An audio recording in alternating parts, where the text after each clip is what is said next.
Welcome back students, આપ સૌનું આપણી યુટ્યુબ ચેનલમાં હાર્દિક સ્વાગત છે। વિદ્યાર્થી મિત્રો, પ્રખરતા શોધ કસોટી 2024ની તૈયારીના ભાગરૂપે ધોરણ 9 વિષય વિજ્ઞાનમાં ચેપ્ટર નંબર 12 અન્ન સ્ત્રોતોમાં સુધારણા આ વિજ્ઞાનનું છેલ્લું ચેપ્ટર છે। એના પછી આપણે સામાજિક વિજ્ઞાનના દરેક ચેપ્ટરના MCQ મોસ્ટ એમપી જે આપણે પરીક્ષામાં ઉપયોગી થાય એવા આપણે ચર્ચા કરવાના છીએ।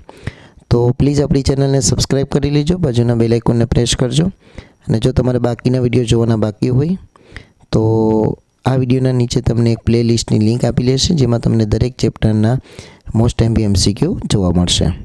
શરૂઆત કરીએ। પહેલો પ્રશ્ન છે કે ભારતની વસ્તી આશરે કેટલી છે? તેમાં આવશે 100 કરોડથી વધારે। બીજો પ્રશ્ન, ઘાસચારાના પાકમાં કોનો સમાવેશ થાય છે? તેમાં આવશે ઉપરના તમામ। ત્રીજો પ્રશ્ન, ખરીફ પાકની ખેતી ક્યારે થાય છે? તો ત્રીજામાં જવાબ આવશે જૂનથી ઓક્ટોબર। ચોથો છે રવિ પાક ક્યારે ઉગાડાય છે? એમાં જવાબ આવશે નવેમ્બરથી એપ્રિલ। પાંચમો પ્રશ્ન છે ખરીફ પાક કયા છે? તો પાંચમામાં જવાબ આવશે સી, ડાંગર, સોયાબીન, તુવેર, મકાઈ। છઠ્ઠો પ્રશ્ન, ભારતમાં 1952થી 2010 સુધીમાં ખેતીલાયક ભૂમિમાં કેટલા ટકાનો વધારો થયો છે? તો એમાં જવાબ આવશે સી, 25%।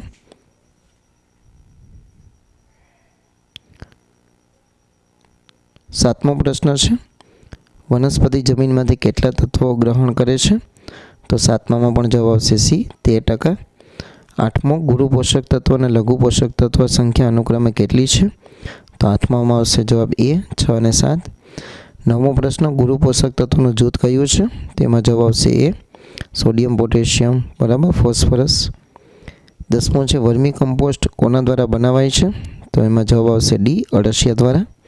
11મું, રાસાયણિક ખાતરમાંથી શું મળે છે? જવાબ આવશે બી, NPK।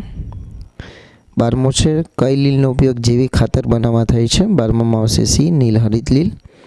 13મો છે જૈવ કીટનાશકોના સ્વરૂપમાં કોનો ઉપયોગ થાય છે? જવાબ આવશે ડી, બી અને સી બંને। 14મો છે ભારતીય મધમાખીનું નામ શું છે? 14મામાં આવશે એ, એપિસ સેરેના। 15મો છે મધ એકત્ર કરવાની ક્ષમતા કોનામાં વધારે છે? તેમાં જવાબ આવશે બી, ઇટાલીની મધમાખી। 16મો પ્રશ્ન, ઇટાલીની મધમાખીના ગુણધર્મો કયા છે? તો 16માની અંદર તમારો જવાબ શું આવશે? ડી, ઉપરના તમામ। કઈ માછલી નીંદણ ખાય છે?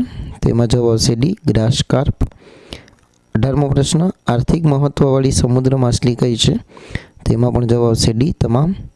19મો, ભારતનો દરિયો કિનારો કેટલો લાંબો છે? તેમાં જવાબ આવશે 7500 કિલોમીટર। 20મો પ્રશ્ન, બ્રોઇલરના આહારમાં કયા વિટામિનની માત્રા વધારે હોય છે? જવાબ આવશે બી, એ અને કે।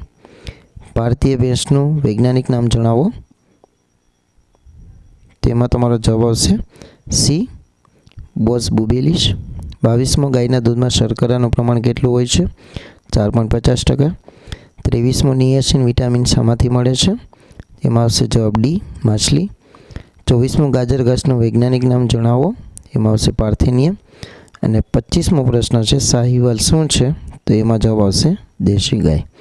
તો અહીંયા પ્રશ્ન પૂર્ણ થાય છે વિજ્ઞાનના। આશા રાખીશ કે તમને વિડીયો પસંદ આવ્યો હશે। જો વિડીયો પસંદ આવ્યો હોય તો આપણા વિડીયોને લાઈક કરવાનું, તમારા મિત્રો સાથે શેર કરવાનું અને ચેનલ પર નવો હોય તો સબસ્ક્રાઈબ કરવાનું ભૂલશો નહીં। Thank you very much.